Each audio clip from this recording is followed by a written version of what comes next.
So let me talk to you ladies who are carrying a lot right now. You had your plans laid out. You told yourself, this is the year I'm finally making progress on my dreams. But lately, you're not showing up the way you want to.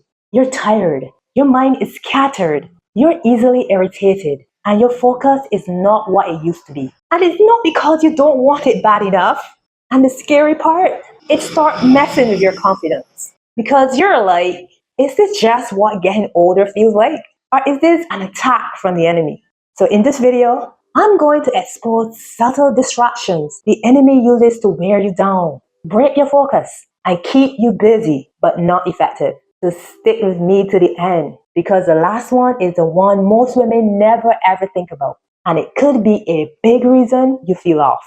So let's start with the most normalized distraction, busyness. Because being busy can feel productive, and it doesn't always show up as sin. Sometimes it looks like putting in overtime because you need the extra cash, skipping meals because you're trying to stay on top of things, taking every call because it might be important, saying yes to everything because you don't want to let people down. But what it really does is keep you in reaction mode. And when you live in reaction mode, you don't lead your life leads you. Now, busyness is addictive because it makes you feel important, needed, and in control. But the cost is your attention gets chopped into teeny pieces. You can't concentrate for long. You can't hear God clearly. You can't stay present. And it's not just spiritual, it involves the nervous system as well. When you're constantly dealing with notifications, problems, people, pressure, your body stays in high alert. Your nervous system is basically saying, you are not safe. Stay ready. So you become more irritable, more anxious, more tired, more reactive. And then you wonder why you can't focus, why prayer feels dry, why you keep second guessing. But here's what I want you to remember. An overstimulating nervous system cannot hear God clearly. Not because God isn't speaking, but because your inner world is too loud. It's like trying to hear a whisper with the TV on and your phone buzzing. The problem isn't the whisper, it is the noise. And God doesn't design you to be constantly on. He built rhythm into life, day and night, seasons, work and rest. Look, even Jesus stepped away while people still needed him because he understood the importance of getting quiet and recharging. So what is the cost of living busy? Burnout, snapping, brain fog, emotional eating, spiritual dullness. And here's the thing, if you never rest, you are telling your body, I am the provider. Rest is trust. Rest is you saying, God, I'm leaving it in your hands while I take time to recover. So here's one shift you can make today. Stop treating everything like an emergency. Slow down. Create small pockets where your phone is not around and the room is quiet, even for 5 minutes. Because just like your phone needs to recharge, so do you. So we talked about how being busy can be a distraction. So now let's look at how your late night routine can impact you. So you know what I mean. When you had a long, hard day, you give everyone your best. So at night, you tell yourself, let me just have some me time. So you scroll, watch one more video, one more episode, do one more quick check. And it feels relaxing, right? But it's actually a trade because it steals tomorrow's energy for a moment of comfort. So here's why it messes you up psychologically and physically. So your brain doesn't read scrolling as rest. It reads it as stimulation.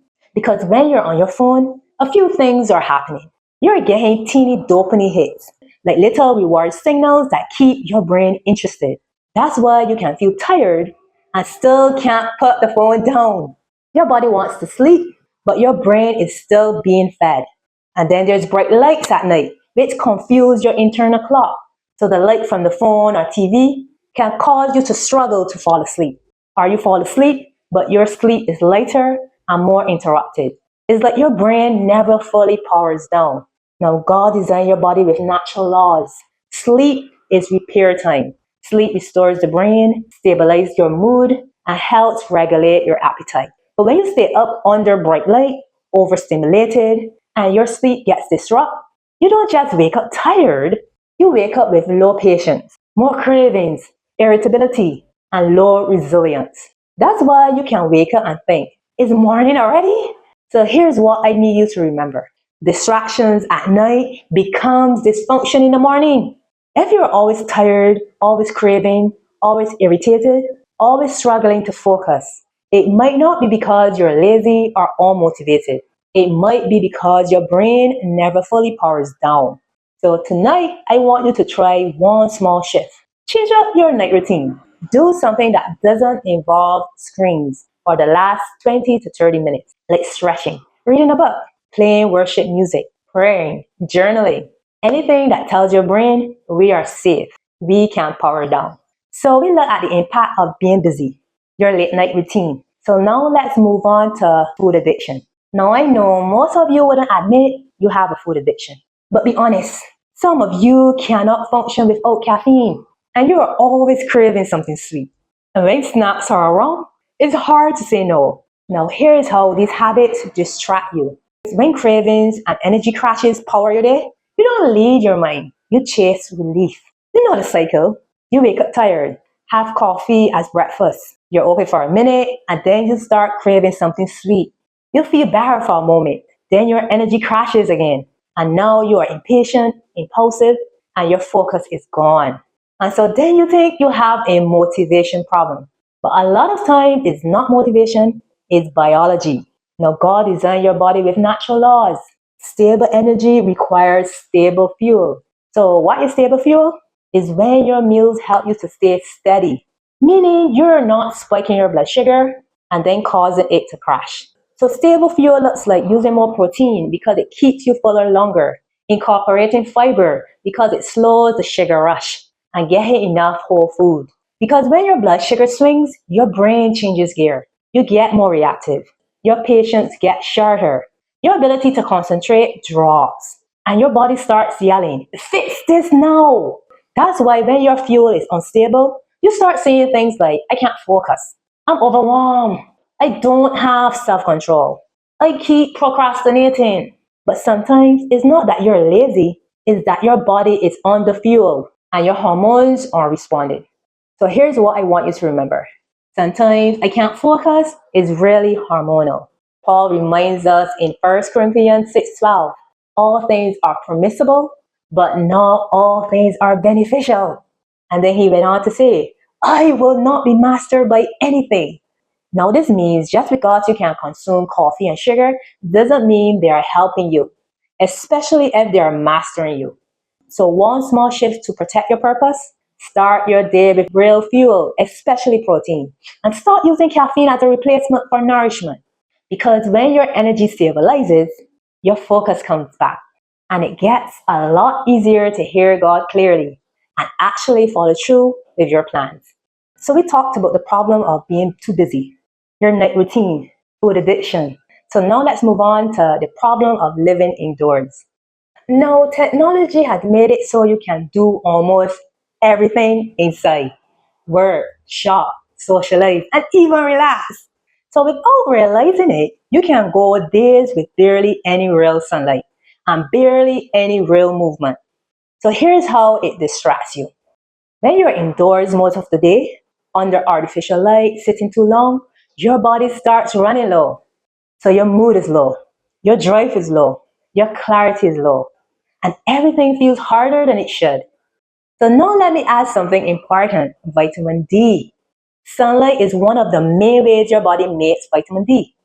So when you live a lot indoors, vitamin D levels can drop, and deficiency is common for many people. And vitamin D matters because it's linked to things like immune function, muscle strength, energy levels, and even mood in some people. So if you have been feeling flat, tired, low motivation, getting sick often, or your mood feels heavier than normal, it may not always be just stress. Sometimes your body is missing what it was designed to receive. God designed your body with natural laws.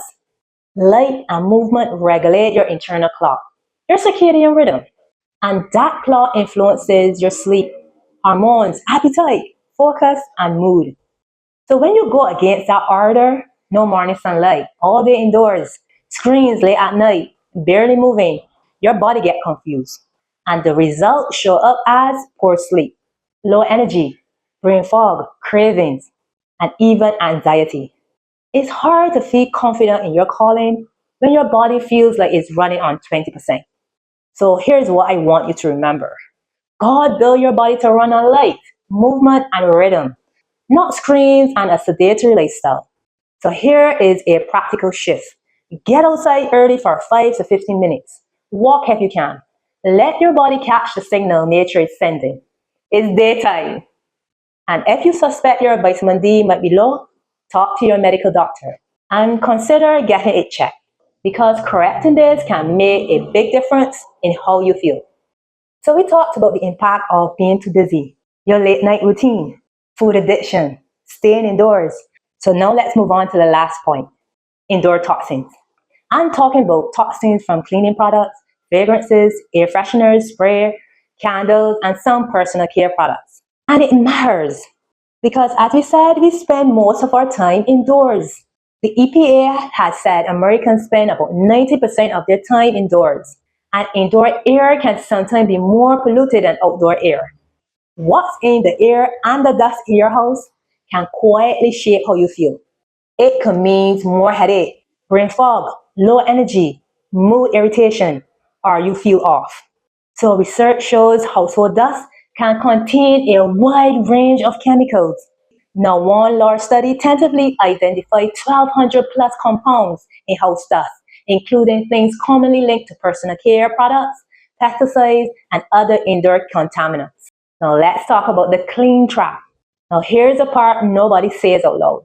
In the effort to be clean, we can accidentally create an environment that is chemically loud and biologically unbalanced. Your home isn't meant to be sterile like an operating room. You and your family live with a whole ecosystem of microbes. Many are beneficial. They help train the immune system and support resilience. So reduced exposure to certain helpful microbes can be linked to a higher risk of allergies and immune dysregulation. So when we constantly sanitize everything with harsh disinfectants, plus fill the air with fragrance, we are doing two things at once. Adding more chemical exposure indoors and killing the beneficial microbes. Now, I am not saying don't disinfect. I'm saying sanitize with wisdom, not driven by fear. So here's what I want you to remember. If you try to live in a sterile box, your body pays the price. Your body is God's temple, and your home is the environment that that temple lives in. So part of protecting your calling is protecting what you breathe, what you absorb, and what your nervous system is constantly responding to. So a simple practical shift, ventilate your house regularly. Swap strong scented cleaners and air fresheners for simple fragrance-free options. Because when your indoor air is clean and your body isn't overloaded processing toxins, your mind gets clearer and you actually get more done. So a lot of what you have been calling normal is actually distractions wearing you down little by little until you're too tired to pray, too foggy to focus, and too drained to show up the way God created you to. And that's why exactly this matters. Because the enemy doesn't always come with something obvious. Sometimes he comes through patterns that look normal. Busyness, late nights, sugar crashes, being available to everybody, living indoors, and breathing in stuff all day that your body was never designed to process. God didn't just give you a calling, He also gave you a design. And when you align with His way, your clarity comes back, your peace comes back, your energy comes back. Look, the devil loves a tired, distracted woman because a distracted mind can't walk fully in purpose. So if you're a woman over 40, ready to reclaim your focus, protect your peace, and stop letting exhaustion steal your calling, join me for the 5-day Detox Challenge, a gentle, guided reset to help your body release what has been weighing it down and restore what has been missing. So click the link below to reserve your spot now. See you there.